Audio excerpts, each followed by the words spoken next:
Primary host and program director of Pelican Sports Network, channel 116 on Cox Communications. Among the shows there, that he hosts Tigers Roar. You have an LSU postgame show on radio. He's a regular contributor to SportsNola.com and a native New Orleanian. Went to Holy Cross High School. Please give a warm welcome to Mr. Tommy Krysan. Tommy?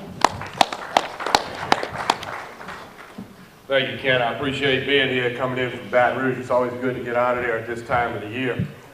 All us radio and TV guys get asked in August, how many games is LSU going to win, or Southern, or, all the teams. We get asked, and I predicted LSU to go 10-2 this year. And I think it's the first time I can ever remember being exactly correct with doing that in August. But I also picked the Saints to win 10 games, and that doesn't look like it's going to happen. So I'll be right back to being wrong.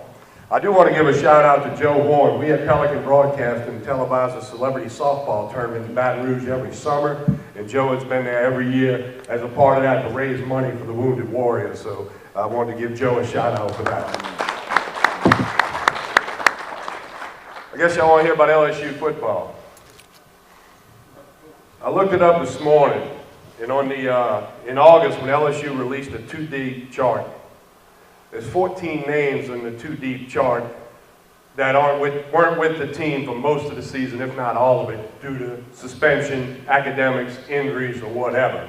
And I think if you ask any of these coaches up here, if you took 14 guys off of the 2-deep chart that they put out in August, they'd be looking around and wondering how they're going to win a football game. So I think it could be said that Les Miles did a pretty darn good job coaching this football team this year when you consider that. But as LSU fans, as fickle as they can be, they're never satisfied, no matter what. I've always said you could give out $100 bills on the corner at Tiger Stadium and one of those fans would complain about the shade of green on it. It wouldn't take long, they would complain. But this LSU football season was kind of like the season 2 years ago, 2010. An LSU fan described it to me on the radio, and believe me, they describe everything, that it was painful to watch in 2010, because even though they were winning and they were doing well, you didn't know what was going to happen next, or what was going to go wrong next, or were they going to get the first down, or what. It was tough to watch, but they had a very good season and ended up in the Cotton Bowl, whipping up on Texas A&M and paving the way for an even better season the next year. Because if you go back to the 2011 season, midway through the third quarter of most games, you didn't know the final score, but you knew LSU was clearly the better team and going to win the game. It didn't matter if it was Auburn, Florida, wherever it was that year. Middle of the third quarter, it was over. It was done. Well, this year, went back to 2010, you didn't know. They never did really separate like they did in 2011. Part of that could be 14 guys off the 2-deep chart that weren't there. Some of that is also the opponents. Everybody's going to take a shot at you when they, want to come into your place, or you're highly ranked, you're all over ESPN every day. They want to come take a shot at you, and rightfully so. So I think, all in all, it was a good season. Of course, now, in 2007, when they won the BCS title, they had to get a whole bunch of stars to line up to get there, and they got them all. Well, this year, they needed a whole bunch of stars to line up just to get in the BCS game, and none of the things happened that they needed to have happen. Every chip that needed to fall did not fall. So they're going to end up in Atlanta at the Chick-fil-A Bowl or in Tampa at the Outback Bowl, in all likelihood. I know that can change between now and next Sunday, but in all likelihood, that's going to be the case, and I don't know, LSU is pretty good at traveling and selling tickets. I don't know how well that would go this year. But nonetheless, a lot of good things came out of the season. There's a lot of young guys on the football field, and as these coaches can tell you, when you can get them young guys just like Tulane and them did, you can get them snaps and you can get them out there, that's going to pay off down the road. So I don't know if the 2012 season will pave the way next year like the 2010 season did, but it certainly remains to be seen. They're recruiting like crazy. They got more commitments and they got scholarships, and there'll be some attrition. There's going to be some other guys that will leave the team between now and January when school resumes, just because that always does happen. But all in all, it was a good season for LSU. A lot of teams wish they won 10 games. There's 4 SEC schools for sure that are looking for a coach right now, and a long list of other schools around the country that have sent coaches down the road since Saturday as well. And, you know, you never like to see that. I don't like to see it, but I realize it's part of what happens in college football. And those guys realize it's part of what happens in college football. So, you know, you'd rather see coaching staff stick around, because usually it's not really just the coach's fault. But he's the one it's easier to change one coach than 85 players out. So that's what happens in college football. So that's pretty much some comments on LSU football. I know everybody's excited about LSU basketball with Johnny Jones. I think he deserves to have the chance that he has to see if he can build his program. He's paid his dues. They're 4-0, but they haven't played anybody yet. But we'll see what happens in the coming months. I think that's a work in progress, to say the very least. So if anybody has any questions about LSU football or stuff going on in Baton Rouge, I can do my best to answer it. Raise your hand. I was just wondering, who do you think Auburn's going to look at? What do you think about the job that the guy at Ohio State did? You know, is that as good as it looks? Or? I'm sure Auburn's had a list in the drawer for months now. Most athletic directors do, and I'm sure with everything that was transpiring, you know, who knows what they'll do. They're going to go get a coordinator and give him a chance to be a coach. Do they want a proven coach? And they're going to spend $11.5 million getting rid of this staff, and at least that to put another staff in place. So they better get it right. But you know, you never know. But I don't know who they're going to go for. I'll be the next coach at Auburn. Joe Horn will take the job. They're only going to pay you $5 million a year. Right? Urban Meyer. I've never been a fan of Urban Meyer's. I didn't think he'd have the success at Ohio State that he had this year. I think he kind of, with the probation and all that, they just went through it, and a lot of teams in the Big Ten are down. I just got to say this. I watched the first half of the Nebraska-Iowa game last Saturday morning. That's boring football to me.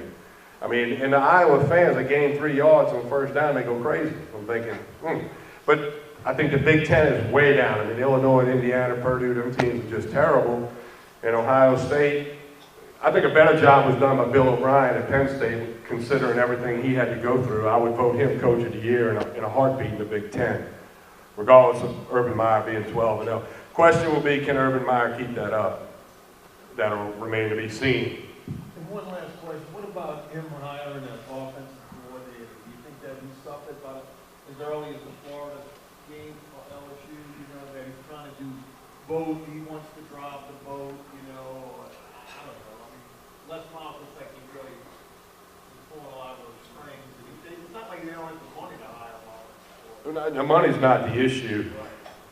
I think Greg Stradala called 90% of the plays at LSU. And there was probably times when, before he even called the play, Miles might have said, let's go this way, let's do this, let's do that. Or, you know, Les Miles loves to take the air out of the ball if he's ahead by more than one score. So I'm sure he'll get on there and say, just run it, you know, let's eat some clock, let's take as much off the clock as we can to get to the end. There's been talk. I mean, I think he should go hire an offensive coordinator and let him do the job like he lets Chavis do the defensive job. But Les Miles has forgotten more about football than I'll ever know. So it's, you know, I would say, I think it'd be better for the program if he brought a guy in and said, okay, it's yours, and then he can decide punt or field goal, or, you know, if he has to say, let's take the air out of the ball here and eat the clock up, do that, but let somebody come in there and run the offense just like he lets Chavis run the defense. Now, Miles is an offensive guy, but he's not as hands-on in the offensive meetings as some people think. He's involved, but it's not as involved as some other head coaches who are offensive guys like a Spurrier or something like that. Anyone else? Raise your hand. In the back. What do you think about the matchup between Alabama and Georgia?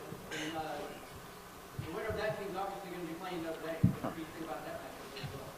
I had an NFL scout tell me Georgia's got more individual talent on defense than Alabama. Maybe they don't have the team numbers that Alabama has, but they have more individual players who the NFL thinks can not only get into a camp, but can stick on a roster.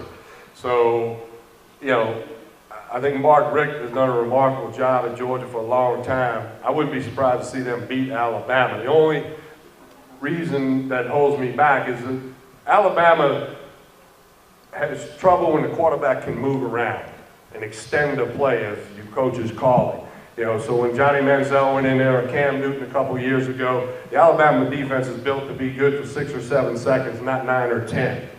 So Murray's not that mobile for Georgia, so I don't know that he'll pose that threat. I mean, I see that could be a field goal at the end of the game separating that one.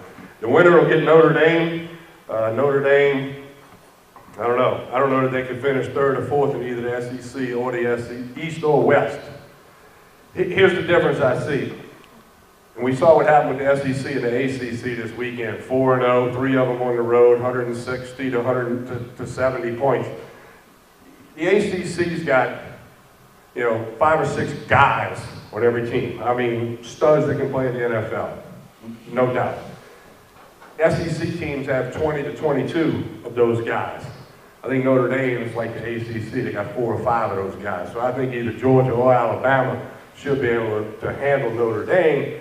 But you couldn't convince Notre Dame of that. They're 60 minutes away from a national title, and you know they're going to believe they can win when they get there. I'm certain of that. And but I think the talent will separate at the end of that game, and the SEC will have yet another title.